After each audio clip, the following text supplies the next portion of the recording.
6 kız, 3 oğlu çoğaltkan. Ayalmam razımın. 9 balan baksayım yaş. Айылдан ичкеге кат жазыптыр. 3 барак. 3 барак. 3 барак. 8-мартта туулган күн. Не подарка алып барды эле? Анан чоң гүл алып барган. 27 жыл деген баягы айтылганы менен бир топ эле убакытта, анан сөзсүз түрдө казан аяк кагышуулар болду. Жок, андай болгон жок. Экөө жакшы эле турмуш кылып келатабыз.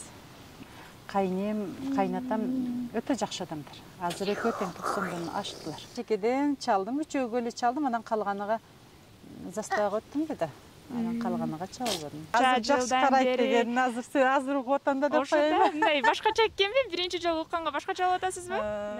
Урматтуу көрүүчүлөр, биз азыр дал ошол Зардалы айылындагы 9 баланын ата-энеси Эркен мырзанын үйүнө келип калдык. Саламатсыздарбы? Саламатчылык. Кандайсыздар? Ден соолуктарыңыздар жакшы? Жакшы жетип келдик. Көрүүчүлөргө дагы кызык болуш керек да, 9 баланын ата-энеси деген баягы баатыр эне болуш, 9 баланы чоңойтуш бир кыйын эле болуш керек негизи. Келиңиз, атасынан сурайлычы. 9 баланын атасы болгон кандай? Эми 9 баланын атасы болсам оңой эмес. 9 баланы чоңойтушам оңой эмес.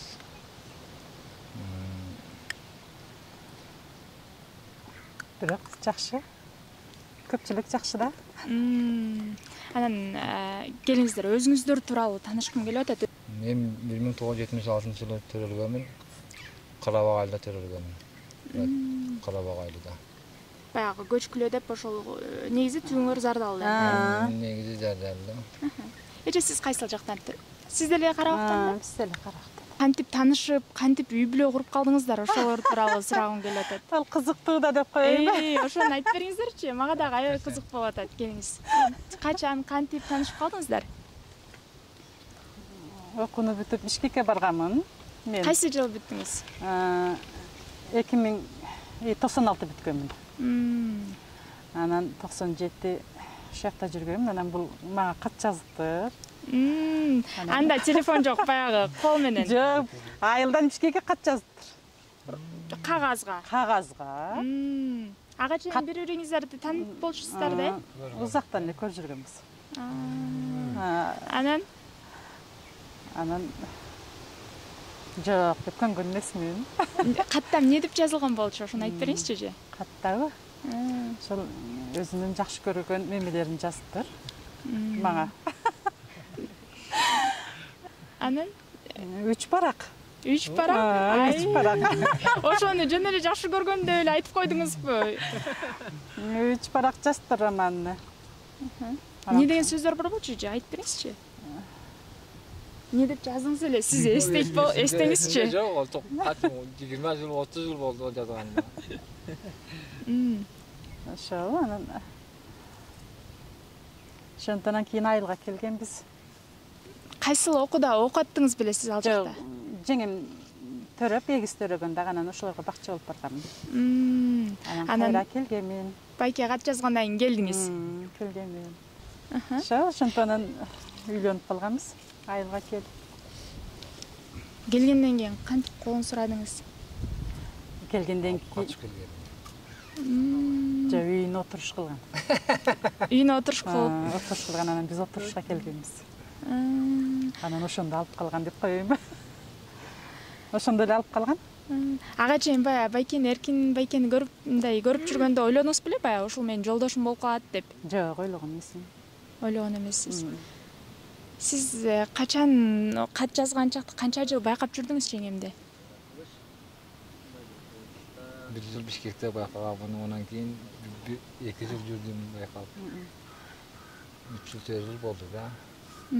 Карап жүрдүңүз. Бишкекте барганда карындашым менен тең да классташым болот. Анан экөө барган туулган күнүмө. 8-мартта туулган күнүм. Не подарка алып барды эле? Анан чоң гүл алып барган. Карындаш өзүчө, бул өзүчө гүл алып барган. Демек, Эркин байке романтик эле мырзалардын катарын толуктачу экен да, кат жазып, Омалда кат жазаттык да, телефон болбосо телефон жок эди омалда. Анан баягы айтышат го, негизи эле адам өзүнүн адамын көргөндө сезет депчи. Анан сиз дал ушул жеңемди көргөндө ушул меники болот деген нерсе болду беле? Ошентип ойлоп жүргөмүн да. Меники болсо экен деп. Меники болсо деп ойлоп жүргөмүн. Жок, болду. Меники болду да. Сизчи? Качан ушул менин адамым деген нерсе келди сизге? Бул ойлобойт да, мен ойлоттум. Мен ойлогон эмесмин. Таптакыр мындай классташыңыздан сурап дагы кызыгып дагы көргөн эмес болчусуз.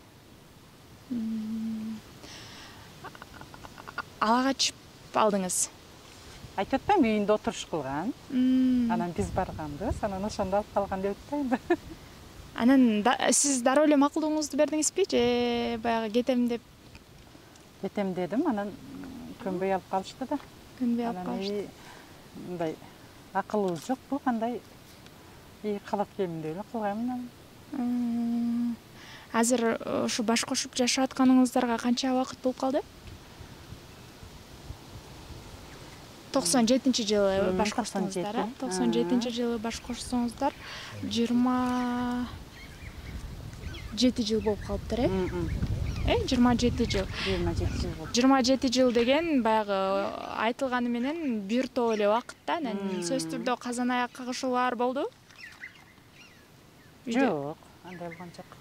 Экөөбүз жакшы эле турмуш кылып келатабыз. Баягы бири-бириңиздерге таарынып калган учурлар болобу эми үйдө? Көп болот андай. Ушунда ким кимдин көңүлүн алат? Унда көп болот. Үндөй эле каласың, урушасың, талашасың. Жаңжа кыласың, анан үндөй эле бири-бириңи эмне кылып. Бириң эле пас келсең жеңесиң да.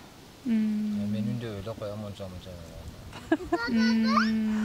Сабырдуу адамдардын катарын толуктайт окшойсуз, Жаңжа кылып, аны эмне кылбай жүрөсүң.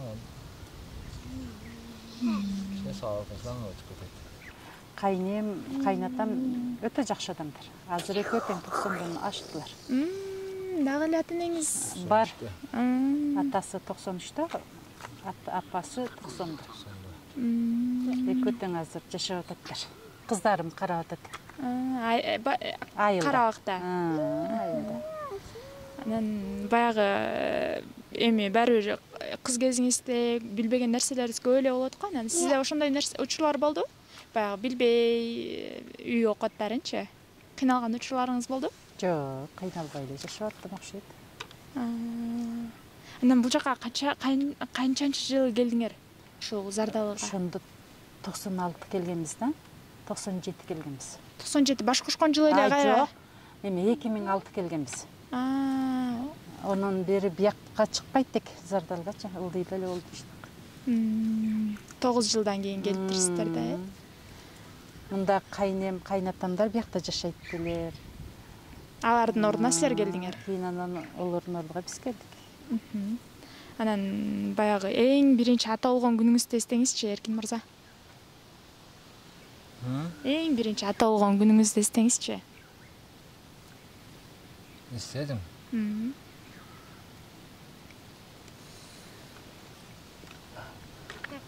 Зарапатты көрүп келгенимде. Кандай сезимдериңиз болду эле ошондо? Баягы биринчи болгон, биринчи эне болгон, биринчи ата болгон бир өзгөчө башкача эмоцияны тартыбайт болуш керек.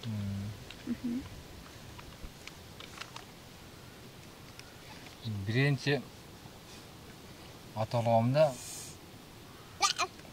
сүйүнүп өткенсиң. Биринчи кызы болгомун да мен. Мен кызы болдум деп сүйүнүп.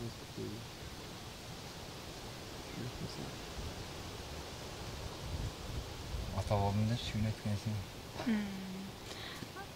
Апа болгончу, эң биринчи апа болгондогу сезимдер баягы айтып калат го, акылдуу аял биринчи кыз төрөйт деп айтып калышат, э? Бизде элибизде ушундай сөз бар, э? Акылдуу аял кыз төрөйт. Мен биринчиси үчөө тең кыз болгон. Үч кызды катарга төрөгөмүн. Биринчи апа болгондо кандай эмелер болду, сезимдер болду? Сезимдер кандай?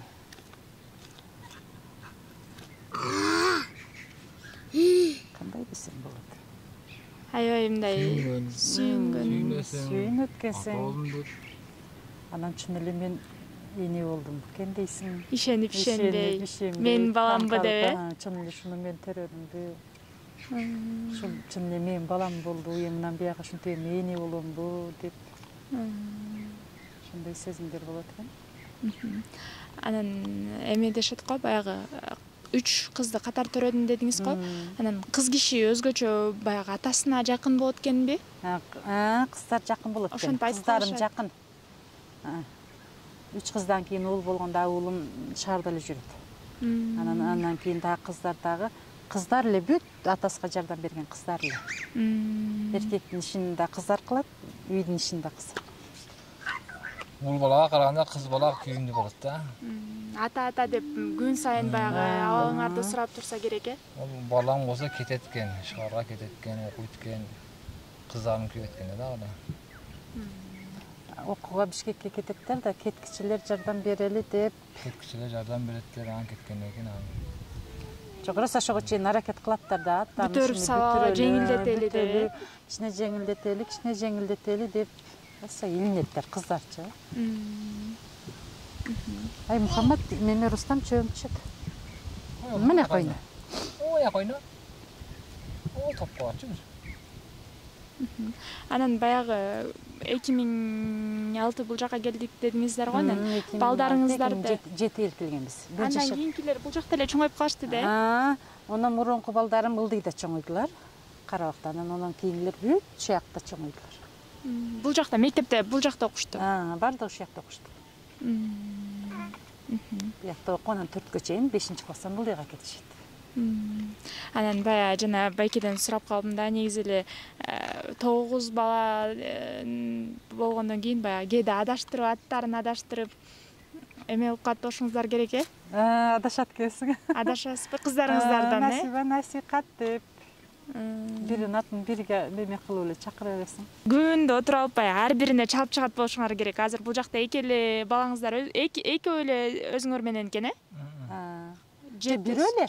Бирөө эле. Бирөө азыр келди. Мектептен жол сурап. 8-ин дайынын билип туруш үчүн канча убакыт кетет? Көп убакыт кетет да, сурап, бардыгын сурап чыккычаң. Азыр уже үчөөнү эле сурап келдим. Калганыга убакыт болбоду. Ар бирин очередь менен сурайт болушуңар керек. Чекеден чалдым, үчөөгө эле чалдым, анан калганыга заставага өттүм да. Анан калганыга чалбадым. Бирок барсаң эми бардыгы менен сүйлөшүм келет да, бардыгын сурагым келет. Ден соолуктарына. Бизде жакшы эле нормальный эле болуп атат окшойт. Эмсе үйдө чоң энеси, чоң атасы бар дагы, олордун пенсиясы, өзүбүздүн пособиябыз менен жакшы эле болуп атат. Анан биякта эгин тигин, жыйын терин. Мындай неме. Кеңирчелик эле болуп атат да. Бирок үйдө чоң энеси, чоң атасы болбосо, кыйынчылык болсо керек дейм да. Себеби ушулар бизге неме болуп атат да. Кошо багышып аткандай болуп атат да бизгечи. Мага ошондой сезим да. Анан башкалар мындай бөлүнүп жашагандарга кыйын, айт жака иштегени кетип атат да, мисалы Россияга кетип атат, бала багабыз деп, үй салабыз деп. Бизде мисалы андай проблема жок да. Себеби үйдө чоң энеси, чоң атасы, мейман көп. Байкасам баягы ата энеңизге жеңем аябай бир жакын окшойт э? Аябай сыйлап турат окшойт. Анан ушул нерсеге дагы баягы сиздин ичиңизде мындай эмеңиз бар болуш керек э? Жакшы көргөн сезимиңиз деп коебуз. Жок, баягы ичинен сүйүнөт го, ушундай депчи. Негизи эле ата энеңди сыйлап турса, бир эң сонун сезим болуш керек э? Мен ата энемди жакшы карап атат. Эрте сентябрь, октябрь түшөбүз башка. Башка түшөбүз, ошону мен апрелге чейин карайт. Жакшы карайт.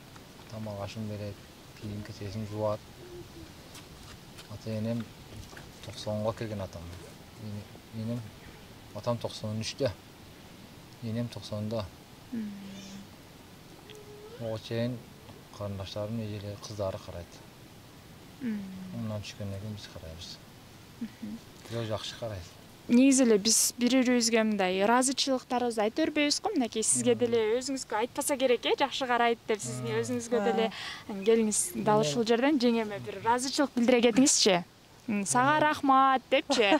Да ушунча жылдан бери азыр угуп атам да деп коеюн. Мындай башкача экенби? Биринчи жолу укканга башкача болуп атасызбы? Мынакей сонун бир эмоцияларды тартуулайт да. Мынакей азыр дал ушул жерден өзүнө ушунча жыл мага мынакей 9 баланы сизге төрөп берди. Келиңиз дал ушул жерден ыраазычылык билдире кетиңизчи. 10 баласы бар. 5 кыз, 5 уул бар. Мынакей. Көрдүңүзбү?